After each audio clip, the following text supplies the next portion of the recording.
There is a saying about Danish people, like when three Danes get together, they will establish an association. We have about 101,000 volunteer non-profit associations in Denmark. So you can see it's quite a lot. It's from all aspects of life, sports and culture, health. Some people dining together to fight loneliness. It's in political, social, and environmental organizations. And then I think the new things that has come up lately is, of course, digital communities where people get together. They make movements and form associations which are more informal. And that's all due to the digital possibilities. Some people help homeless people collecting sleeping bags and organizing this very easily, for instance, online. So the why of all this, why do we want to spend time engaging, volunteering without any payment? We do that because we like actually to get together and do something for others. It's not just for ourselves, it's also for others. And this is despite the individualism and also a kind of performance culture you would find among youth in Denmark. So, just a few facts about what's going on right now, according to some latest studies, is that it's actually a big deal that there's a physical place for people to organize themselves, unless, of course, they are only online. Some of these informal organizations and associations can have trouble sometimes because if they are not established in a traditional way with a board and annual meetings and a set of articles and so on, they can benefit of the grants which are in the People's Enlightenment Act, we could translate it for. So this is some of the challenges that we see for civil organizations. Anyways, these were just a few facts on, I think, the latest what's going on in civil society associations in Denmark. And I'll share some of my personal experiences now on volunteering in different ways in my life, because I find that very fruitful, and I really love to benefit myself in different kinds of ways. So from my personal experience, I'm a BMX mom, we say, right? Because my son, he chose to do this sport. So what can you do other than you can support him and try your best to help out? And all this is volunteering organized. So that means we have to help as parents. You know, you can bake a cake maybe sometimes, or you can help do the track. You can help organize the activities, the races, and so on. We all need to participate somehow. So there is a sports club here, a BMX club, of course, and it's all done by volunteer people. And there's a board, and it's has an annual meeting and so on. But you don't have to be part of the board. You can just participate in any kind of way you would like. So yeah, I spent some time on doing this as well. Then another way I volunteer is at a festival. It's called Smok Festival. It's a music festival once a year, and it's taken part in the summertime. There are about 14,000 volunteers to build up this festival, and around 14,000 guests. So this I wanted to show you because it's a kind of different way of organizing civil society. This is a non-profit organization, but it is business driven. That means it can earn a lot of money on this festival because people should get a ticket for the festival. They buy drinks and food and all kinds of things. And all that money that they spend, the income they have, they transfer that to other organizations through a fund. So that's just to show you a different way of establishing actually a non-profit organization. And it needs all these volunteers, otherwise there's no festival. It can't be without it. So this is a different way. I have been a volunteer there, helping out with some communication. And also doing a study on the volunteerism of those volunteering here in this context. Then another way I like to volunteer is through this partnership we have. The Danish Friendship Association has a partnership with BCMD, and it's been going on now for maybe 6-7 years or so, where we partner. These are a partnership where the organization partner.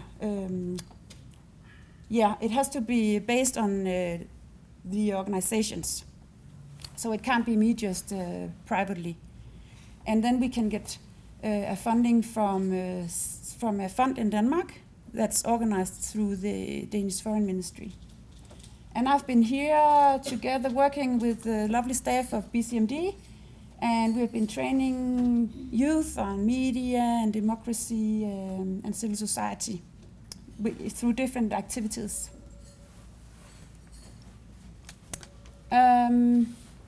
This is actually just to show that I've been to Bhutan a lot of times, and I made a book for I think 10 years ago or so, and it was a way to try to contribute to nuns in Bhutan. So through talks and the sale of the book, there was some money generated for nuns in Bhutan. And besides that, I'm also like a member of different other associations in Denmark, because and there I'm just a member.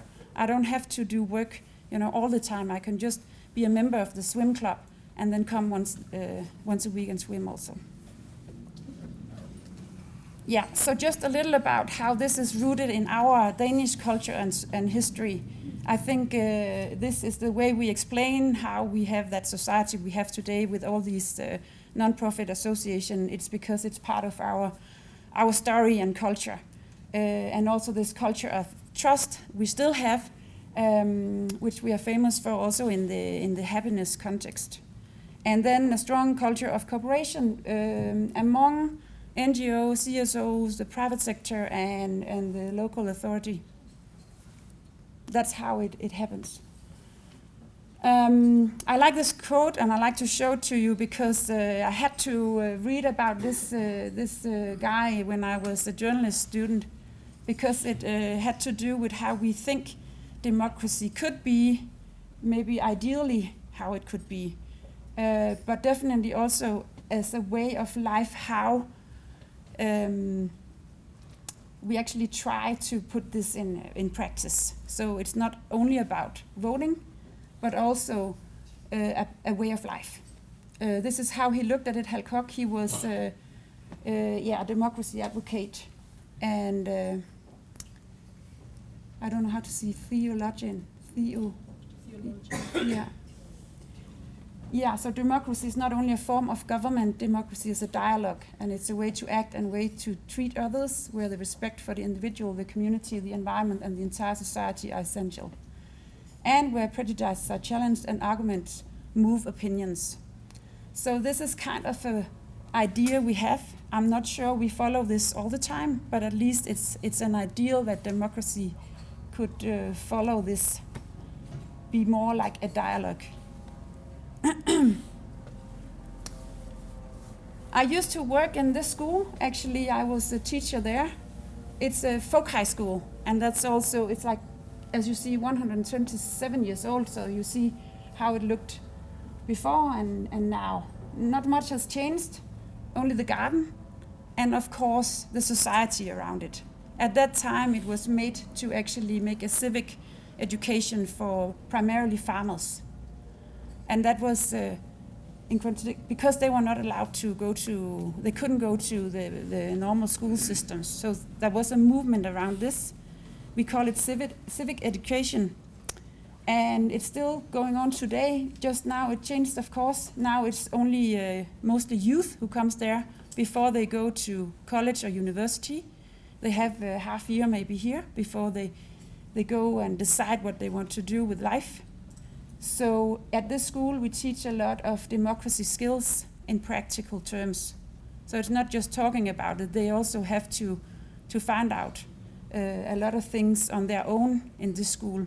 This you can't do in the formal education system in Denmark. And that was also formed by a philosopher, a priest, Grundtvig, and has roots back to 1830, around that year. So today, People's High School provides space for contemplation, personal development, engagement, enthusiasm, and a framework of building up communities. During summer, there are some courses open for all, so it's not just the youth who can use this possibility. We also have this tradition of andelsbevægelsen. It's a cooperative movement where Danish farmers got together to take care of themselves and make themselves stronger. And they were producing at that time milk, butter, bacon to export. So these were just a little background on, I think you could say, some facts on civil society in Denmark, and also how I try to incorporate volunteerism in my life.